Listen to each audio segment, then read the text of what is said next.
so grateful for your presence again with us here, for all of you who have been with us throughout the day from 9 a.m. to now 3 p.m.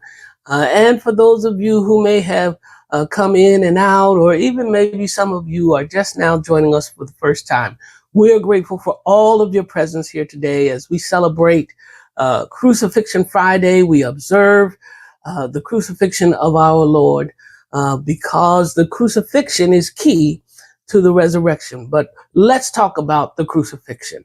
We have heard from various voices this morning and this afternoon. We started off with Pastor Tiffany Willits from the Seminole Heights United Methodist Church. We're so grateful for her participation.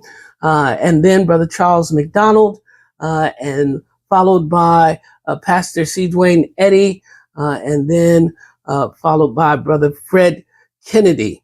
And then we had Sister Demetria Alance to join us, and then finally Minister Trudy Hillary again challenged us and charged us to be ready. And now we come to the seventh word. Now we come to the end of the conversation. We come to the end of what is happening.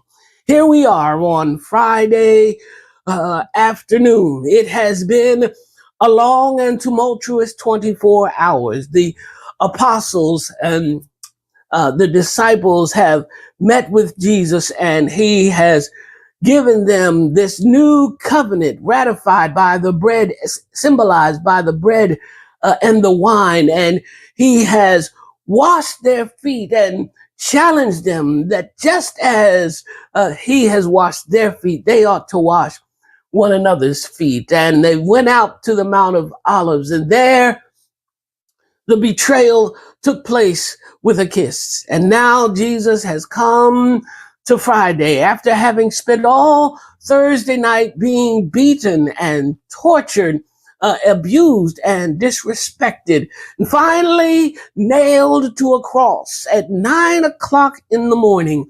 And now 6 hours later, here we are witnessing Jesus as he breathes his last. And just before he breathes his last, he says, "Father, into your hands I commend my spirit."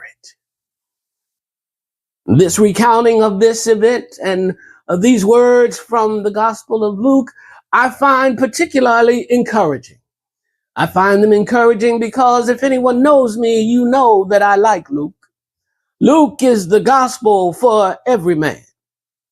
Luke is the gospel for folks who've been left out and abused. Luke is the gospel for folk who've been turned away and told that they're not worthy. Luke is the gospel for the least, the lost, and the left out. Luke is the gospel for folks who have been traditionally told that they can't be a part of the family of God. Luke is the gospel for the Gentiles. It's in Luke. It's in Luke that we hear Jesus say, "The Spirit of the Lord is upon me, has anointed me to preach good news to the poor, release to the captives, freedom from oppression.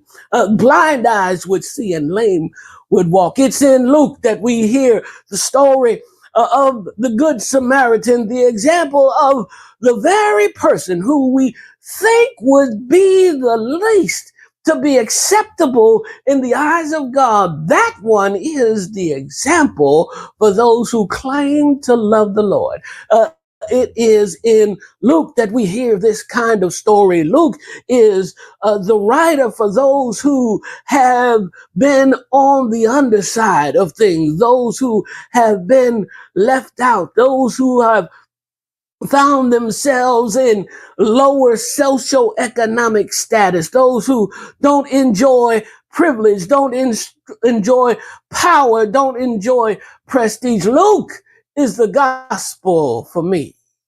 I get excited about Luke. I know we don't have favorites. I know we don't have specials, but I like Luke. And even in Luke's telling of the end of Christ's suffering on the cross, we see the opportunity for the everyman. Jesus says, "Father, into your hands I commend your spirit and my spirit. And even in those words, we can take comfort that we have the same opportunities. It is in Luke. Luke shows us the humanity of Jesus, the love of Jesus, the care of Jesus. Luke shows us the relatability of Jesus. We can relate to Jesus in Luke. And even in Jesus's dying words, we have a space of relation and reconciliation. Even in these words, as Jesus says, Father, into thy hands I commend my spirit. Into your hands I commend my spirit. I have done it all. I have been through the process. I have fulfilled your will. I have been through it all. I have run the race. I have done what you have asked me to do, and I have fulfilled my responsibilities, and I can take comfort. I can rest. I can take comfort now that I can have confidently put the fate of my spirit in your hand. Into my hand, into your hands, I commend my spirit. We're so grateful for the love, the work, the ministry, the life of Jesus. We're grateful for the story about Jesus, but more importantly, we are grateful for the message of Jesus. We are grateful for the example of Jesus. We are grateful for the practice of Jesus that showed us what it is like, that showed us about an open table, that showed us about an opportunity that is there for all. And even in these dying words, Jesus says, into your hands I commend my spirit. And we can have that same confidence. We can have that same assurance. We can have that same certainty that we can be assured. We can be safe. We make no mistake to commend our spirits to God.